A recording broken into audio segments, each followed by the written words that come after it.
सबसे पहले इस वक्त की कोरोना अपडेट। दरअसल देश में कोरोना मरीजों की संख्या में जबरदस्त उछाल आया है। पिछले 24 घंटे में 3,970 नए केस सामने आए, यानी कि एक बार फिर से तकरीबन 4,000 नए केस सामने आए हैं कल की तरह ही, और 103 लोगों की मौत बीते 24 घंटे में ही हुई है। अब देश में कोरोना मरीजों की जो संख्या है वो बढ़कर 85,940 हो गई है, यानी कि तकरीबन 86,000 का आंकड़ा छू रहा है कोरोना के संक्रमण के मरीजों का आंकड़ा। लेकिन सबसे ज्यादा चिंताजनक बात यह कि जो कोरोना मरीजों की संख्या है उसके मामले में भारत चीन के भी आगे निकल गया है, जबकि 2,752 लोगों की जान अब तक जा चुकी है। अब तक 30,153 मरीज हालांकि ठीक हुए हैं, लेकिन 50,000 से ज्यादा मरीज इस वक्त एक्टिव हैं। 53,035 एक्टिव केस इस वक्त भारत में।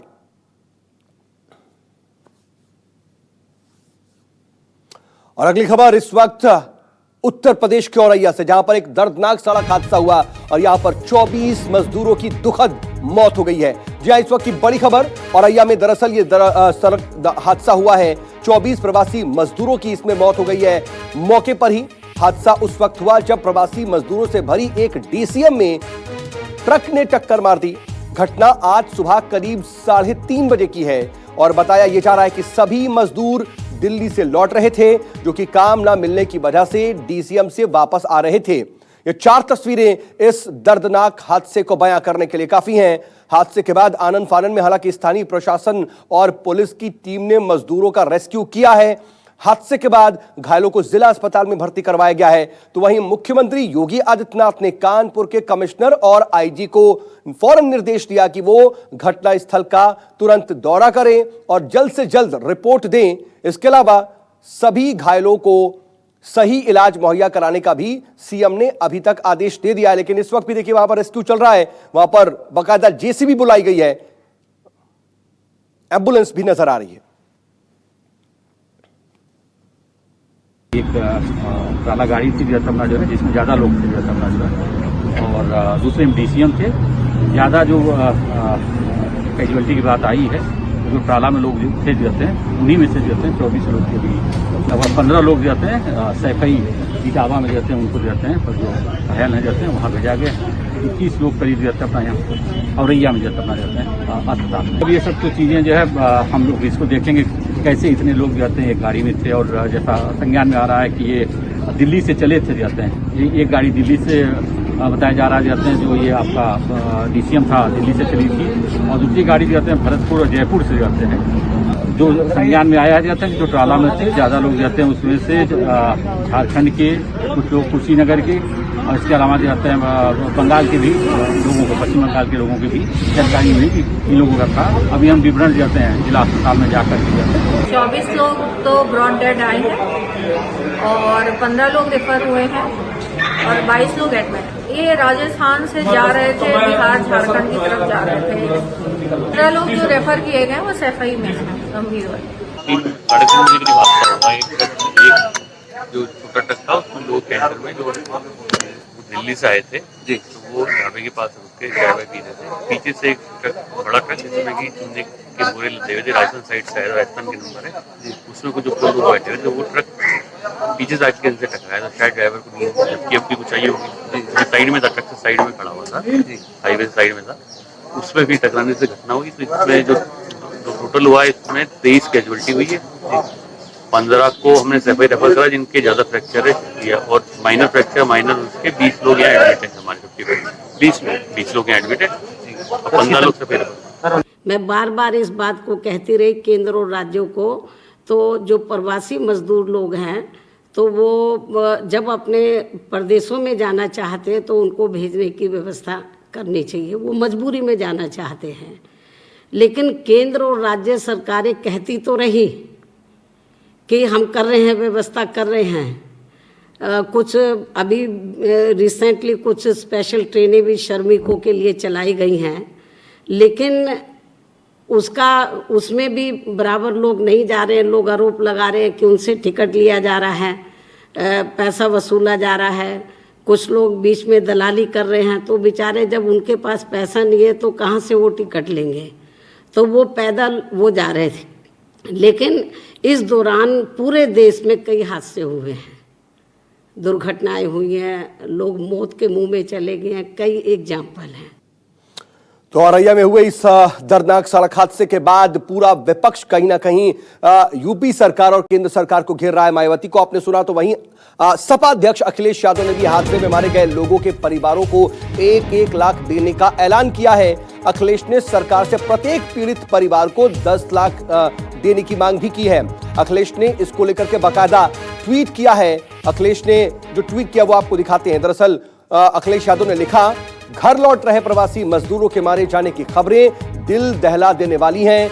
मूलतः ये वो लोग हैं जो घर चलाते थे, इसीलिए समाजवादी पार्टी प्रदेश के प्रत्येक मृतक के परिवार को 1 लाख रुपए की मदद पहुंचाएगी।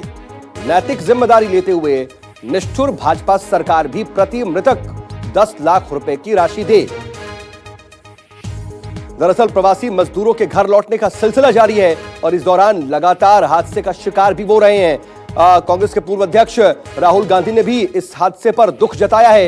राहुल गांधी ने भी ट्वीट करके लिखा है कि उत्तर प्रदेश के औरैया में सड़क हादसे में 24 मजदूरों की मौत और उनके लोगों के घायल होने की खबर से आहत हूं। मृतकों के परिवारों के प्रति मैं अपनी गहरी संवेदना व्यक्त करता हूं और घायलों के जल्द स्वस्थ होने की भी कामना करता हूं।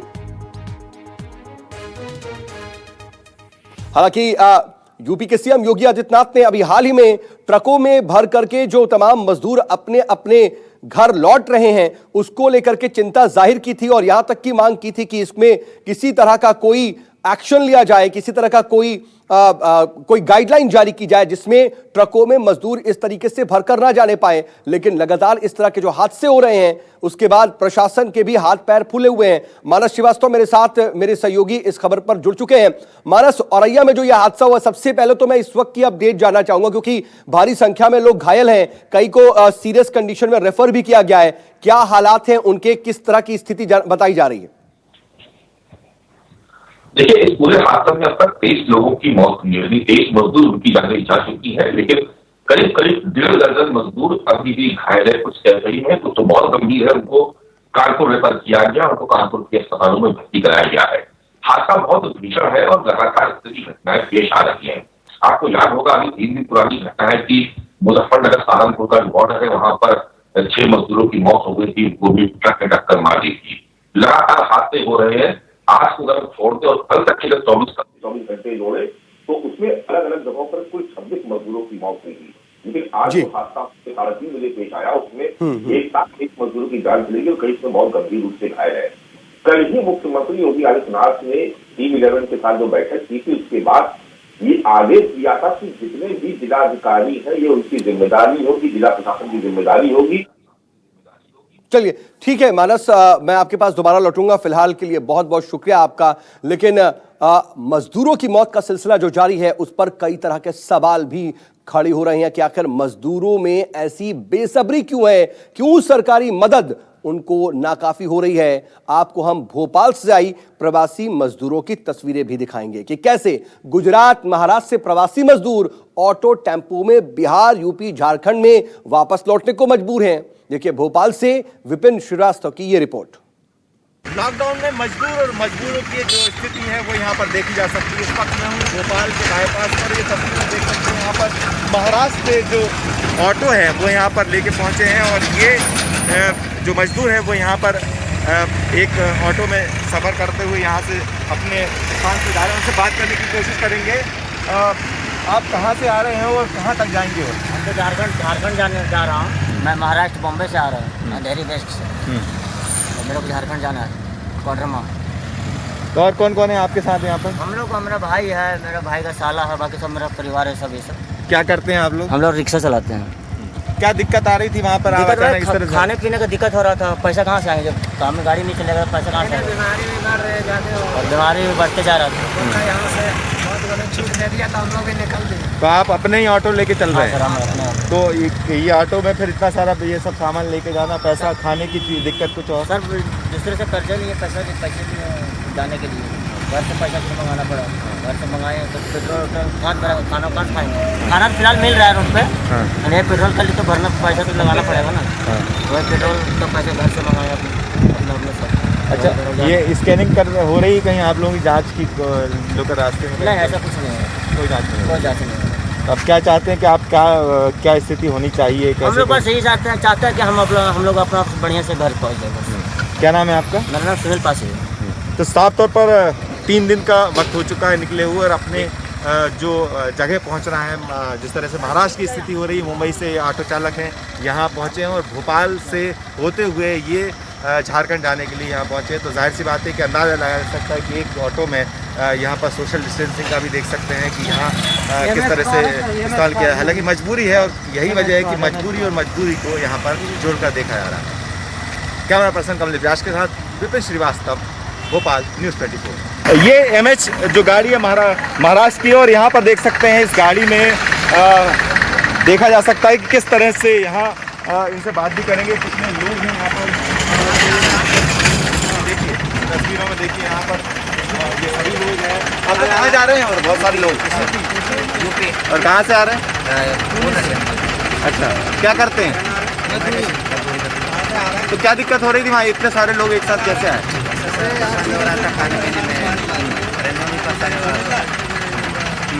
हाँ, एक मिनट इनसे बात करेंगे। क्या दिक्कत हो रही? तो आप वापस क्या करेंगे? वापस जाएंगे कि अपने यूपी में ही रहेंगे? लॉकडाउन के बाद आप वापस लोग जाएंगे? क्या क्या करना करेंगे? क्यों? अब लग रहा है कि दिक्कत हो रहा है, उधर क्यों जाएंगे? कोई परेशानी सर, तो कैसे जाएंगे? कोई क्या परेशानी उठा रहे हैं? उधर अभी खाने पीने का दिक्कत है, ऐसा अभी ऐसा मुसीबत में वो हम लोग को ऐसा नहीं किए तो क्या फायदा फिर जाके? इधर मेरा सरकार इधर हम लोग काम रोजगार दे देगा, दे रहे हैं, पानी दे रहे हैं, रोजगार दे देगा तो क्यों जाएंगे सर? हाँ, तो इधर ही कमाएंगे, इधर ही खाएंगे, अपना इधर ही पास में रहेंगे, अपने परिवार में रहेंगे। कितने लोग हैं अभी आप लोग? हम लोग हैं 40-50 लोग हैं। अच्छा, तो आप लोगों के जांच के लिए स्कैनिंग की कहीं रास्ते में? पूरा भी स्कैनिंग की है, सब कुछ किए, मेडिकल सब बनवाए, तो ट्रेन के लिए अप्लाई भी किए, नहीं कुछ हुआ तो इसके लिए हम लोग अपना कर रहे थे स्टेशन पर, अपना पैसा लगा के गाड़ी बुक करके गाँव से ही मंगाया तो आया। कितना दे रहे हैं भाड़ा इसका? हम लोग एक आदमी का कितना भाड़ा है? 3,000। दिक्कत बहुत सारी है। बताया जा रहा है कि जो 3,000 रुपये का यहाँ भाड़ा देकर ये लोग पहुँचे हैं। लगातार कोशिश की गई, सरकार की तरफ से उम्मीद की गई थी वो कुछ ऐसा इंतजाम करेंगे कि ये घर वापस हो सके, लेकिन ऐसा कुछ हुआ नहीं है। और अब ये अपना पैसा खर्च करके कुछ बता रहे हैं लोग यहाँ पर कि वो अपने घर परिवार का खाना बेचकर या अपने परिवार से पैसा मंगाकर अपने घर पहुँचने की यहाँ पर कोशिश कर रहे हैं। साफ तौर पर ये जो लॉकडाउन है और ये परिस्थितियाँ साफ तौर पर बताती हैं कि आखिरकार जो मजदूर है वो वाकई में कितना मजबूर यहाँ पर नजर आ रहा है। क्या पसंद के साथ विपिन श्रीवास्तव, भोपाल, न्यूज़ 24। ऐसा नहीं है कि जो श्रमिक ट्रेनें चल रही हैं उसमें 500,000 रुपए अगर मजदूरों से लिए जा रहे हैं तो वो देने में परेशान हो रहे हैं, क्योंकि उससे ज्यादा पैसे वो घर से मंगा करके इन ट्रकों या डंपरों के जरिए घर जा रहे हैं। असल में उन्हें वहां पर जगह नहीं मिल पा रही, वो रजिस्ट्रेशन नहीं करा पा रहे, कोई तरह की उन्हें बुनियादी दिक्कतों का सामना करना पड़ रहा है। तो वहीं मजदूरों को पैदल चलने से रोकने के लिए इधर महाराष्ट्र सरकार ने करीब 100 राज्य ट्रांसपोर्ट की बसें लगाई हैं। दावा यह है कि बस से ले जाकर मजदूरों को मध्य प्रदेश की सीमा तक छोड़ा जाएगा, पर 2 दिन से बस खड़ी हुई है, लोग घर वापसी का इंतजार कर रहे हैं। देखिए मुंबई से इंद्रजीत सिंह की रिपोर्ट। महाराष्ट्र से मजदूरों का पलायन लगातार जारी है। इस वक्त मैं कल्याण इलाके में, और ये कल्याण का हाईवे का इलाका है और ये नासिक की तरफ जाता है, और यही हाईवे आगे एमपी और फिर यूपी और बिहार की तरफ जाता है। आप देख सकते हैं कि कितनी बड़ी संख्या में मजदूर लगातार पलायन कर रहे हैं, पैदल ही चल रहे हैं। हालांकि महाराष्ट्र गवर्नमेंट ने अब बसों की व्यवस्था की है और इन बसों के द्वारा इनको एमपी बॉर्डर तक छोड़ा जाएगा, लेकिन अभी तक कुछ कंफर्म नहीं है कि किस बस में किसको जाना है, नहीं जाना है। बताया जाता है कि आधार कार्ड, जिनका आधार कार्ड यूपी, बिहार या एमपी का होगा, उनको ही सिर्फ इन बसों में चढ़ाया जाएगा, लेकिन अभी तक ये बसें निकल नहीं रही हैं। हालांकि बसें भी दर्जनों की संख्या में बसें लगाई गई हैं, और ये बसें इसलिए लगाई गई हैं ताकि जो मजदूर हैं वो पैदल न चलें। और ये मजदूर सभी कोई यूपी जाने वाले हैं, बिहार जाने वाले हैं, और कोई 2 दिन से, कोई 4 दिन से सभी लोग चल के यहाँ पर आए हुए हैं, हाईवे पर बैठे हुए हैं। बहुत सारे लोग पैदल जा रहे हैं, लेकिन बहुत सारे लोग इंतज़ार कर रहे हैं कि अगर ये बस चलती है तो ये अपने जहाँ जाना है अपने गंतव्य तक, वहाँ तक पहुँच जाएं। हम कुछ लोगों से बात करते हैं कहाँ जाना है? हमें बस्ती जाना, बस्ती जिला। तो कैसे जाओगे? ये तो सिर्फ एमपी तक छोड़ेंगे। हाँ, एमपी तक कैसे तो पार हो जाए साहब। तो एमपी से अलग पकड़ोगे? हाँ, मिलेगा तो पकड़ेंगे, नहीं पैदल ही चले जाएंगे। कहाँ से आए हो? हम लोग इधर ही भिवंडी से आए। ये तो एमपी तक ही छोड़ेंगे, तो MP आगे नहीं, आगे तक नहीं मिलेगा। आगे मिलेगा तो हम लोग आ जाएंगे, चलेगा। क्या करेगा? यहाँ खाने का है ही नहीं, तब बैठ के क्या करेगा ना। तो महाराष्ट्र सरकार ने इसलिए इन बसों का इंतजाम किया है ताकि जो मजदूर हैं, जो धूप में लगातार पैदल चल रहे थे, वो पैदल न चलें, और इन बसों से एमपी बॉर्डर तक छोड़ा जाएगा। और एमपी बॉर्डर के बाद अब एमपी सरकार की जिम्मेदारी आएगी कि वो आगे इनको कहां तक पहुंचाती है, और ये यूपी या बिहार जा पाते हैं या कहीं बीच में ही फंस जाते हैं। कैमरा राजेंद्र के साथ इंद्रजीत सिंह, न्यूज़ 24, मुंबई। तो प्रवासी मजदूर लगातार पैदल मार्च कर अपने घरों को लौट रहे हैं। ऐसे में कई बार वो हादसे का शिकार हो रहे हैं। ये पूरी स्थिति लगातार विकट होती जा रही है और औरैया में भी आज 24 मजदूर मारे गए। ऐसे में अब गृह मंत्रालय ने पैदल लौट रहे प्रवासी मजदूरों को लेकर एक गाइडलाइन जारी की है।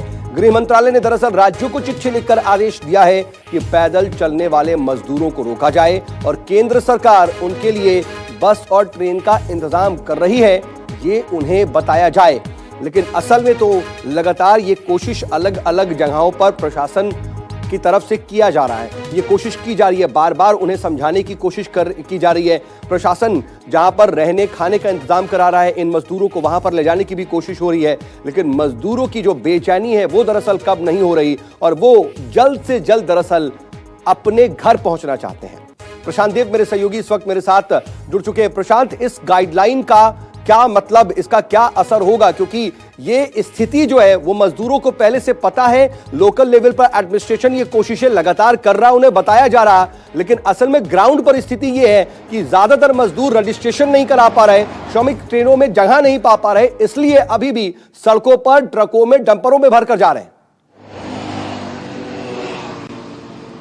देखिए, बिल्कुल ठीक बात है। दरअसल में जो गृह मंत्रालय ने कल जो एक चिट्ठी लिखी है, गृह सचिव ने तमाम राज्य के सचिवों को, प्रमुख सचिवों को, वो 11 तारीख का ही ये था, पहली चिट्ठी थी, उसको दोबारा एक तरीके से याद दिलाया, जिसमें ये बात कही गई है कि बसों से और ट्रेनों से मजदूरों को वापस भेजा जाए। और अब इस बार हिदायत दी है कि पैदल सड़क पर कोई दिखाई न दे। हालांकि कल दोबारा जो चिट्ठी लिखी गई है उसका असर सड़कों पे आज कम से कम सुबह तक तो हमें नहीं दिखाई दिया। हमने अभी दिल्ली यूपी गाजियाबाद बॉर्डर पे बात की, देखी, तस्वीरें देखी, लोगों से बात की, लोग उसी तरीके से चलने के लिए मजबूर हैं। क्योंकि सबसे बड़ी समस्या ये है कि एक केंद्र सरकार से आदेश चलता है, वो कागजी घोड़े दौड़ रहे हैं हर जगह। क्योंकि अब जो सबसे नीचे जो अधिकारी है, वो जिले का जिला अधिकारी है, वो इस महामारी के अलावा वैसे भी पूरे समय में जो आपदा प्रबंधन का मुखिया होता है, तो वो लोग उन लोगों तक ये मैसेज नहीं पहुंचा पा रहे हैं कि आपको कैसे जाना है। वो मैकेनिज्म डेवलप नहीं हो रहा। हमने जिससे ही बात की, कोई कहता है कि कोई 5,000 रुपया एक सवारी से मांग रहा है, कहां से देंगे? टिकट बुक नहीं हो पा रही है, बस कहां से मिलेगी ये हमें पता नहीं है। लिहाजा छोटे बच्चे सामान गठरी लेकर के चलने के लिए मजबूर है, क्योंकि उनको अपने घर पहुंचना है। एक डर सबके मन में बैठ गया है कि यहाँ पे हालात ठीक नहीं है, लॉकडाउन लगातार बढ़ता जा रहा है, जिंदगी रहेगी या नहीं रहेगी। फाइलें हैं, सब वहां पर कहीं ना कहीं फाइलों में जो कागज गुलाबी नजर आ रहे हैं, और वहीं सड़कों पर जो मजदूर है वो इसी तरह की स्थिति में नजर आ रहे हैं। कहीं ना कहीं कोऑर्डिनेशन की कमी या फिर सिस्टम की फेल्योरिटी की अगर बात कहा जाए तो गलत नहीं होगा। बहुत संक्षेप में जवाब चाहूंगा आपसे। देखिए, बिल्कुल जो है ये समन्वय की कमी है। इसमें कहीं से कोई बहुत बड़ा रॉकेट साइंस नहीं है। आपको मैपिंग करनी है अपने अपने थाने के हिसाब से, अपने अपने जिले के हिसाब से। आप जो जहां वहीं रोकिए और इंतजाम कीजिए, फिर भेजिए। ग्राउंड पर ये आप चलने के लिए सिर्फ आदेश जारी हो रहे हैं और कहीं ना कहीं कम्युनिकेशन करने की कोशिश बताई जा रही है, लेकिन असर हो नहीं रहा। बहुत शुक्रिया। इन सब के बीच मजदूरों को लेकर के बिहार से इस वक्त की एक बड़ी खबर आ रही है, जहां पर नीतीश सरकार ने श्रमिक कानून में संशोधन किया है। इसके बारे में भी आपको बताएंगे, लेकिन इंद्रजीत सिंह भी मेरे साथ, मेरे सहयोगी दरअसल मुंबई से जुड़ चुके हैं। इंद्रजीत के पास चलते हैं। इंद्रजीत, वहां पर तो तमाम जो बसें हैं उनको लगाया गया है, तमाम कोशिशें की जा रही हैं, बावजूद इसके सिर्फ और सिर्फ कागजों में ही ये आदेश क्यों दिखाई दे रहे हैं? जमीन पर इनका अमल वहां पर भी क्यों नहीं दिखाई दे रहा? बसें 2 दिन से खड़ी क्यों हैं?